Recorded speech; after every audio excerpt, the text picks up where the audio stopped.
So the Supreme Court has issued a major order in one of the most important Second Amendment preservation cases in the country.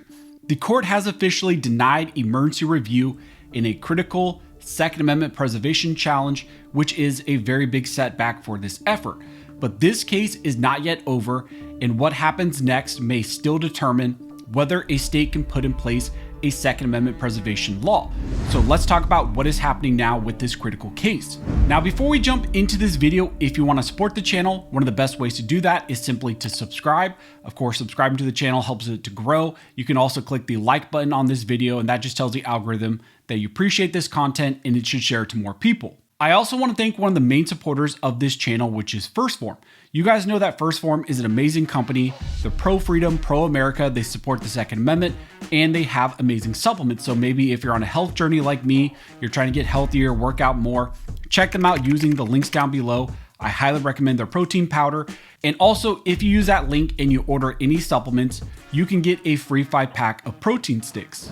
So if you've been following the channel for a while, you will know that we've been covering Missouri's Second Amendment Preservation Act, also known as their SAPA law. We've been covering it for a while, and we've been covering its multiple attempts to actually get the Supreme Court to jump in on an emergency basis. Multiple times now, Missouri has sought emergency Supreme Court intervention, but both times it has been denied. This law was passed back in 2021, and it was Missouri's attempt to draw a constitutional line in the sand. The law says that Missouri's officers, agents, and resources cannot be used to help enforce federal gun laws that violate the Second Amendment. It also created a civil remedy allowing the citizens there and the residents there within Missouri to sue Missouri officers and agents if they assist in enforcing unconstitutional federal gun laws, which they believe violate the Second Amendment. In short, the SAPA law was designed to rely on the anti-commandeering doctrine and keep state resources out of federal gun control efforts and enforcement. The Biden administration immediately decided to challenge this SAPA law, which was passed in Missouri, and that was brought in federal courts. A district court on review struck down the law entirely, enjoining it and saying that a state could not do this. Missouri then appealed up to the 8th Circuit and requested an immediate emergency stay, which was denied, but the effort was essentially to get a stay on that decision by the lower court to allow the SAPA law to continue in enforcement in some aspects. Missouri, in response to that denial of the emergency stay, decided to go to the Supreme Court for the first time. They wanted emergency relief, but the Supreme Court on review denied the stay with an 8-1 vote, with only Justice Thomas in favor of voting in favor of Missouri. After that, the 8th Circuit decided to expedite this case and ultimately ruled in favor once again of the federal government, striking down the SAPA law entirely. Missouri then, in response to that, decided for the second time to seek Supreme Court review. They filed a petition for certiorari, asking for the Supreme Court for the second time to grant emergency review to this case. And here's where things started to kind of go wrong. The Supreme Court decided to deny review once again to Missouri's SAPA challenge. That denial is now final, and the court declined to step in and resolve whether states can pass laws like the SAPA law here to protect Second Amendment rights using the anti-commandeering doctrine. Now, that's a major disappointment and kind of put this case in haywire based on some of the things that the DOJ and the United States government had argued in this case. And here's really where things got interesting. By the time this case reached the Supreme Court, the Trump administration had taken over, and while the Trump DOJ continued to argue that parts of the SAPA law are in fact invalid, they made some critical concessions in the Supreme Court. They told the Supreme Court that if review was denied by them and the case returned to the lower court, the federal government here would agree to narrow the scope of the injunction that was issued by the lower court. Specifically, the DOJ admitted that the lower court's ruling may have gone too far and improperly blocked applications of the SAPA law that merely involved non-enforcement, which is protected under the anti-commandeering doctrine. They told the Supreme Court that they would acquiesce in narrowing the judgment once the jurisdiction returned back to the lower court, essentially here once this case got back to the district court.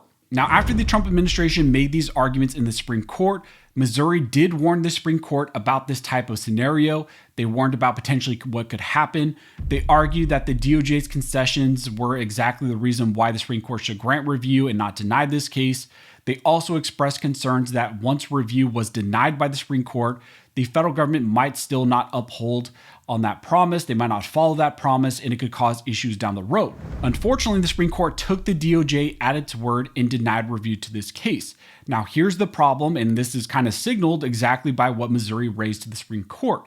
Essentially, months have now passed after that Supreme Court denial, and the Trump DOJ has not moved to lift or narrow the total injunction against the SAPA law. That raises some serious concerns about whether those promises made to the Supreme Court were actually, true promises, if that was correct, or if they're just simply using that to get denial of this case and they're not going to honor those down below. So here's kind of the big picture, and this is where this leaves us.